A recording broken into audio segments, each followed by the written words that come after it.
This third installment from our anonymous SuperSave correspondent arrived via an unusual method, written in condensation on my bathroom mirror after a particularly hot shower.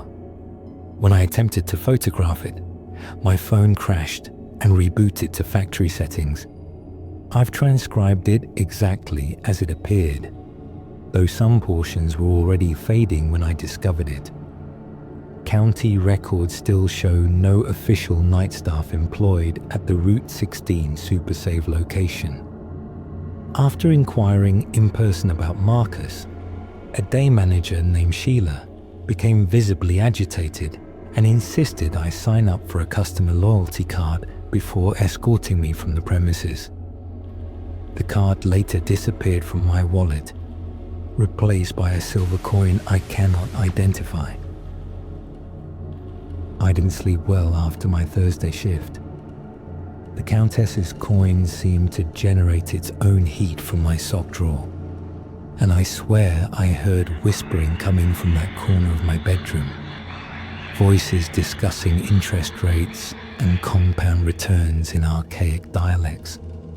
When I finally gave up and checked the coin at 4 p.m. Friday, the word decision had been joined by an hourglass etched into the silver surface, with most of the sand in the upper chamber. My grandmother's house offered no answers. I'd inherited it 3 months ago, moving to Millfield, because my accounting job had evaporated, and the no-rent situation seemed ideal for someone drowning in student debt. The place was a classic craftsman with good bones but questionable decor. My grandmother had been fond of bird figurines and lace doilies that seemed to rearrange themselves when I wasn't looking. I'd barely known her. My parents had kept distance from eccentric Grandma Eleanor, with her herb garden and tendency to speak to empty chairs as if they contained guests. Now I wondered if those chairs had actually been empty. My third shift at SuperSave began with a weather anomaly. As I pulled into the parking lot at 7:35 p.m., the sky above the store was perfectly clear, while the surrounding area experienced a torrential downpour. The line between dry pavement and sheets of rain was eerily precise, cutting exactly along the property boundary. Water poured from the sky in vertical columns that stopped abruptly at an invisible barrier, creating a wall of water surrounding the parking lot. Trina was smoking near the employee entrance, the blue of her hair particularly electric under the strange half-light conditions. Today's badge read, Trina, Liminal, Inedible, Acting Manager. Still acting manager, I asked, slicking back my rain-dampened hair. Marcus called in sick again, she said, making air quotes with obvious skepticism. Said something about interdimensional parasites and needing to purge his system. Is that common? About as common as his moon allergies last month. She rolled her eyes. More likely he's avoiding the corporate inspection. Rumor is they're sending someone to check boundary stability readings after our Thursday numbers. So what's the deal with Fridays? I asked, eyeing my own badge, which still read, Alex, Human Edible, with disappointment. You mentioned comfortable shoes. Trina's smile turned predatory. Every supernatural community has its hunters, Alex. Fridays when they shop. Hunters, like monster hunters. More like apex predators, the ones at the top of various food chains. She stomped out her cigarette. Some hunt monsters. Some hunt humans. Some hunt concepts. All of them are territorial and tetchy as hell. Great, just great. Inside, the day crew was performing closing procedures with unusual haste. Sheila intercepted us near the time clock. Her professionally pleasant demeanor stretched thin. Thank heavens you're both here, she said, her improbable auburn hair vibrating with tension. We've had 3 boundary fluctuations during day shift. Had to tell customers the flickering lights were rolling blackouts and the growling from the cereal aisle was a new sound-activated promotional display. That's not normal, Trina said, frowning. Corporate called. They're sending someone tomorrow night. Some specialist from regional boundary maintenance. Sheila lowered her voice. And Marcus better be here because I am not dealing with whatever suits they send over. Did he call you with the parasite excuse too? I asked. Sheila's expression soured. Oh, is that what he told you? Last month it was moon allergies. The month before that, temporal displacement flu. The man has more creative sick days than anyone I've ever met. Before we could press further, her customer service face slammed back into place as footsteps approached. Jerome, looking even more imposing than usual in what appeared to be modified riot gear beneath his standard meat department uniform. Freezer supplies are secured, he reported. Reinforce the aisle 7 barriers with the emergency salt. Yasmin's prepping produce for the Jamar delegation. Good, Trina nodded. Alex, you're with me on registers again. Tonight's special protocol. No direct eye contact with customers wearing antlers. Don't accept payment in bones or teeth. And if something offers you a job opportunity, the official response is, I am contractually obligated elsewhere. What if... No exceptions, she cut me off. Hunting rights are determined by employment status. As long as your badge says edible, you're technically fair game. But being SuperSave staff puts you under corporate protection. Mostly. She just shrugged and headed toward the registers. At 8 p.m. sharp, the transition commenced with its now familiar sequence. Dimming lights, pressure change, locks engaging. But tonight brought new elements. A subtle vibration that made my molars ache, and a scent like ozone and wet fur permeating the air. The overhead music switched to what sounded like Tuvan throat singing layered over electronic beats. Hunting music, Trina explained, when I winced at a particularly guttural passage. Help set the mood for the Friday crowd. Which is what exactly? She didn't have time to answer before our first customer appeared. Not through the door, but by simply stepping out from behind a display that couldn't possibly have concealed anything larger than a chihuahua. The figure stood nearly 7 feet tall, rail thin, and garbed in what appeared to be a patchwork leather coat sewn from various animal hides. Its head was adorned with an elaborate headdress made from antlers of different species, interwoven with feathers, bones, and what looked disturbingly like human teeth. Where a face should be was a smooth wooden mask painted with abstract symbols that seemed to writhe when viewed peripherally. Huntsman, Trina whispered. Old European forest spirit. Be polite but not friendly. The entity stalked toward my register with unnatural grace, placing a single item on the conveyor. A glass jar containing what appeared to be fireflies, except their glow pulsed in synchronized patterns that spelled recognizable words if you looked too long. Will this be all? I asked, careful to address the entity's shoulder rather than its mask. A voice like dry leaves scraping stone. The manager. Absent. Again. Not a question, a statement. Acting Manager Trina is available for any customer service needs, I recited. The antlers atop its head rattled slightly, bones clacking against each other. The boundary thins. The hunt changes. Old territories blur. It leaned closer, the scent of loam and predator musk overwhelming. The Countess moves her pieces, the fathers spread their spores, the Jama weave their workings, and where stands SuperSave in the coming storm? Would you like a bag for your purchase? I asked, desperately sticking to script. The thing straightened, something like amusement emanating from it. Not corporate stock, this one. Old blood runs beneath new skin. It placed something on the counter, a small leather pouch. Payment. I opened the pouch cautiously to find a handful of acorns carved with minute symbols.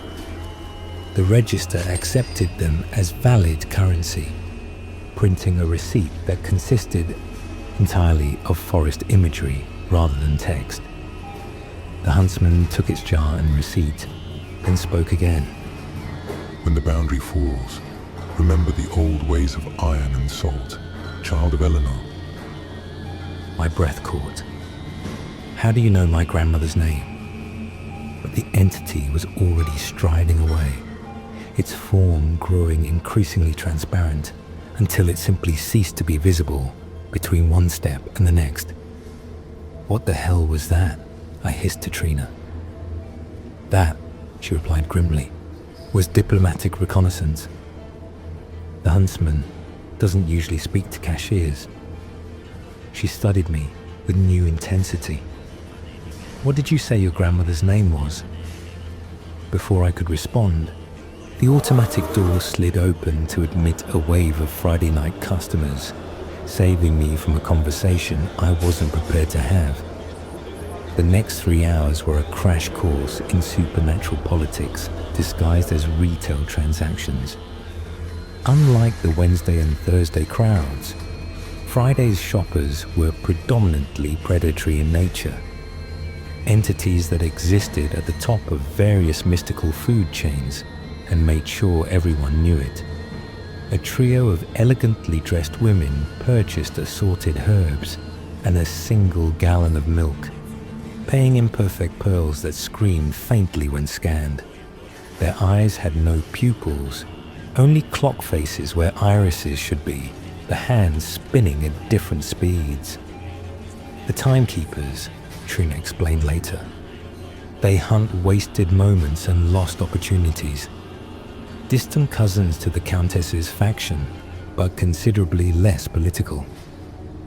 A massive figure covered in Arctic furs shambled through the frozen food section, its breath visible as crystalline patterns that hung in the air for minutes after it passed.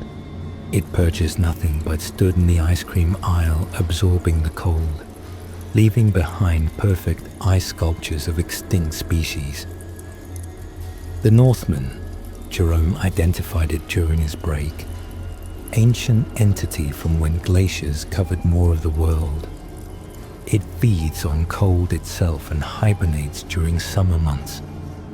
Most unsettling was a perfectly ordinary-looking middle-aged man in a sweater vest and khakis who purchased 7 different brands of salt, 13 silver picture frames, and every mirror in housewares. He paid with a credit card bearing the name K. Smith and hummed hymns continuously under his breath. Hunter with a capital H, Trina whispered after he left. Human occultist. Member of some brotherhood that thinks they're protecting humanity by hunting supernatural entities. They don't realize they become their own kind of monster in the process. At 11:30, the overhead lights flickered dramatically as a new group entered. 5 figures in elaborate embroidered robes that seemed to be woven from living materials, threads squirming across the fabric like agitated worms. Their faces were obscured by deep hoods, but occasionally I glimpsed 2 sharp features and eyes that gleamed with unnatural colors. The Jama delegation, Trina muttered. Be extremely formal. No slang, no contractions in your speech. They approached as a synchronized unit, moving with the fluid grace of a single organism, rather than 5 separate entities. Welcome to SuperSave, I managed, my voice steadier than I felt. "How may I assist you this evening?" The apparent leader spoke, voice melodic yet dissonant, like 5 voices attempting to harmonize and almost succeeding. "We seek the manager Marcus. We have matters of territorial concern to discuss." Acting manager Trina is available for... "Insufficient. The figure interrupted. Our arrangement is specifically with Marcus.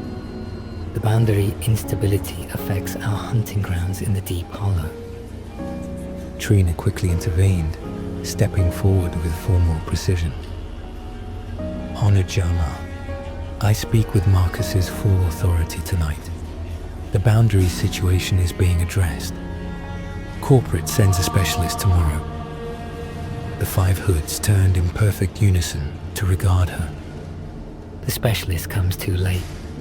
The thinning accelerates. The Countess's machinations, the father's expansion, the incursions from beyond, all strain the demarcations." One of them placed a small wooden box on the counter. It pulsed with a heartbeat rhythm, though nothing living could possibly fit inside something so small.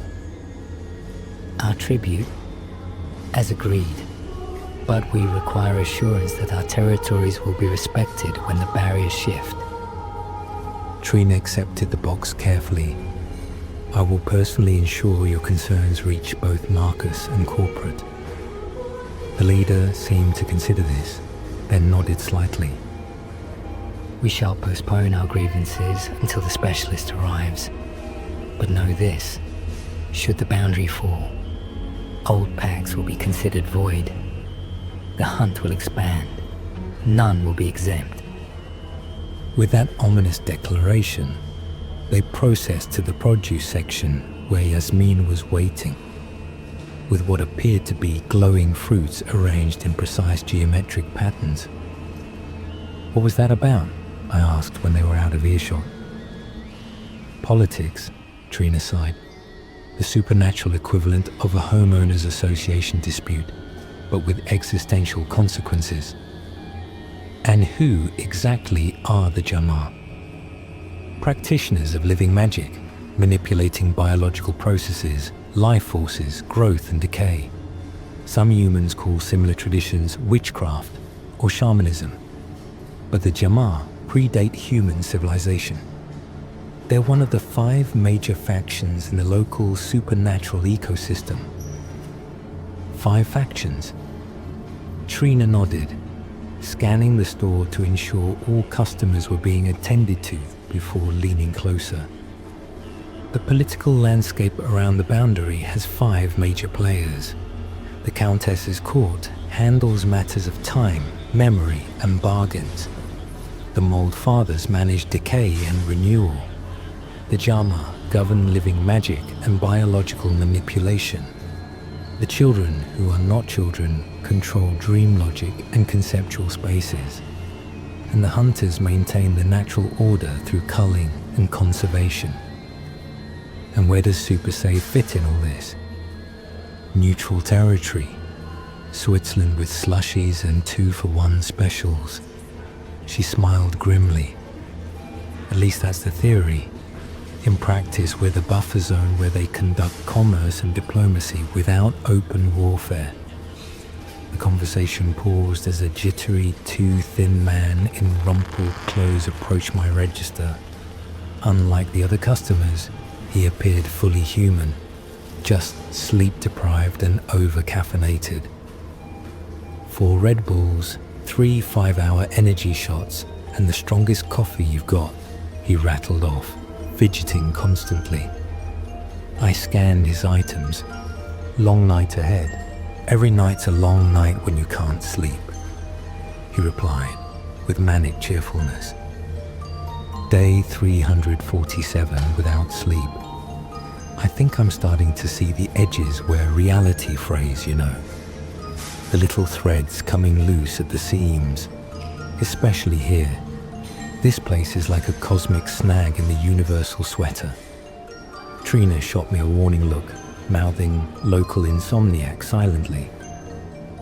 That'll be $27.86, I said, accepting his crumpled bills. You're new, he observed, eyes never blinking. They never last, except Trina, and Marcus, and the big guy in meat, and the sparkly one in produce. But the others, poof, gone after a few weeks. Something about the air pressure changes, or the things in the freezer, or the fact that the store has 17 more square feet inside than outside. Have a good evening, I offered as I handed him his receipt. No such thing as evening in the perpetual now, he called cheerfully, gathering his caffeine arsenal. See you next Friday, same place, different reality permutation. As he left, I turned to Trina. Is he human? Yes, aware, too much so. Richard hasn't slept in about a year. Started coming in during night shifts when his insomnia got bad. Somehow the boundary thinness around the store makes him feel validated, like he's not crazy for seeing what he sees. Is he in danger? From the supernatural stuff? No. The entities consider insomniacs to be already claimed by the Between. It's like supernatural diplomatic immunity. She shrugged. At 1 a.m., a lull in customers gave Jerome the opportunity to check on us, his modified riot gear now sporting several new dents and what appeared to be acid burns. Huntsman made a territorial statement, he reported to Trina. Marked the loading dock with symbolic warnings against boundary incursions. Helpful or threatening, she asked. Bit of both. The old forest spirits don't like change, but they hate incursions from beyond even more. I cleared my throat. Can someone explain what beyond actually means? Everyone keeps mentioning it. Jerome and Trina exchanged glances. Break room. 5 minutes, Trina decided. You need to understand the basics if you're going to survive Saturday. In the fluorescent glare of the employee break room, with its peeling motivational posters and ancient microwave, Jerome pulled out a napkin and drew a series of concentric circles. Reality is layered, he explained, his deep voice oddly soothing. The mundane world most humans experience is just one layer. He pointed to the middle circle. Around it are the near realms, domains of beings like the Countess, the Mold Fathers, the various spiritual and conceptual entities you've been meeting. Different mythologies have different names for these places. Fairy, underworld, spirit realm, whatever. He drew arrows penetrating between the circles. The boundary we maintain isn't just between mundane reality and these near realms. Those bleed into each other constantly in small ways. What we're preventing is incursion from beyond. He gestured to the area outside his outermost circle. Beyond contains realities fundamentally incompatible with our universe's physical laws. Entities that don't register existence the way we understand it. They perceive dimensions we can't comprehend, operate on principles that would break the minds of anyone from this reality. Some traditions call them outer gods, or elder things, or great old ones. So we're talking Lovecraft, I said. Lovecraft had glimpses, Trina acknowledged. But what's out there is both worse and different than what he imagined. The real problem isn't that they're malevolent. It's that they're utterly incompatible. Their mere presence warps our reality, like dropping a bowling ball onto a trampoline. And the boundary keeps them out. More like filters their influence to manageable levels, Jerome corrected. Complete separation isn't possible or even desirable. Some exchange maintains cosmic balance. But the boundary regulates the flow, prevents ruptures. And it's thinning, I concluded. Faster than normal, Trina confirmed. Something's deliberately weakening it. Jerome rolled his massive shoulders. Each faction has their own theory about why. The Countess blames the Mold Father's excessive consumption. The Fathers blame the Jammar's biological experimentations. The Jammar blame the Hunter's territorial expansions. And what does SuperSave corporate think? I asked. Another significant look passed between them. That, said a new voice from the doorway, is what the specialist will determine tomorrow night. We turned to find a slight, angular person with constantly shifting features leaning against the door frame. Today, Kai's hair was teal with silver undertones, their edges slightly blurred as if viewed through heat distortion. "Kai," Trina exclaimed, "I thought you were dealing with molecular destabilization." "Mostly restabilized," they replied, with a dismissive wave that briefly left traces in the air. "Though I'm still experiencing some quantum uncertainty." Their form flickered momentarily, showing 3 slightly different versions of themselves superimposed before settling back into a single image. But that's not important. I came to warn you about tomorrow's specialist. "You know who it is?" Jerome asked. I was filing invoices in the office and overheard Sheila's call with Regional. Kai glanced nervously over their shoulder. "They're sending Auditor Reynolds." The blood drained from Trina's face. "Reynolds? Are they insane after what happened in Pittsburgh?" "Who's Reynolds?" I asked. "Corporate executioner," Jerome rumbled. "Closes underperforming stores by any means necessary." "Not just closes," Kai added, their form flickering more rapidly in apparent agitation. "Reynolds specializes in boundary store shutdown procedures. After Pittsburgh, 3 employees were institutionalized. The local supernatural ecosystem collapsed, which means what exactly?" I pressed. "Means entities with nowhere to go started hunting in residential areas," Trina explained grimly. "Means abandoned territories became supernatural war zones. Means reality fractures that never healed properly. And they're just shutting us down without fixing the boundary. Corporate doesn't fix problems that aren't profitable," Jerome said, his deep voice bitter. "Cheaper to cauterize and contain than repair and maintain. That's why Marcus is conveniently absent," Trina realized. "He knew this was coming. The coward," Jerome growled, "leaving us to face Reynolds alone."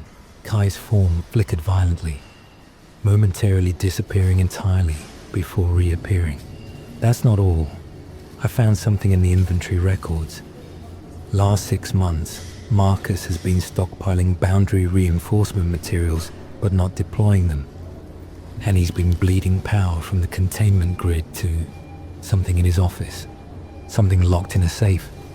"Is he sabotaging the boundary?" I asked, the implications horrifying.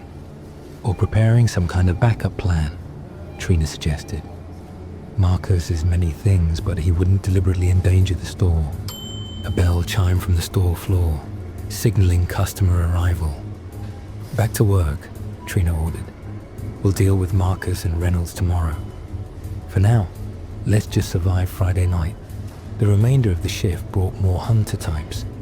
A woman whose shadow moved independently and carried a butterfly net for capturing dreams. A trio of children with 2 sharp teeth who purchased only raw meat and playground photos. A tall figure in a plague doctor mask who moved between the aisles by a folding space rather than walking.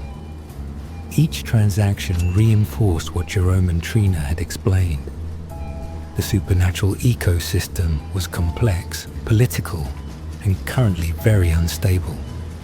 And somehow, my minimum wage job had placed me right at the center of the gathering storm. As dawn approached, our final customer was Richard the Insomniac, returning for another caffeine refill. His eyes were even more bloodshot than before, his movements jerky with excess stimulants. "The specialist comes tomorrow," he announced unprompted as I rang up his 5th energy drink. "Bad business," Bad business, Pittsburgh all over again. I froze. How do you know about Pittsburgh? Insomnia has perks. He tapped his temple with a trembling finger. See things in the between time. They're not quite asleep, not quite awake. The boundary isn't just thin here. It's worn through in spots, like old jeans before they tear.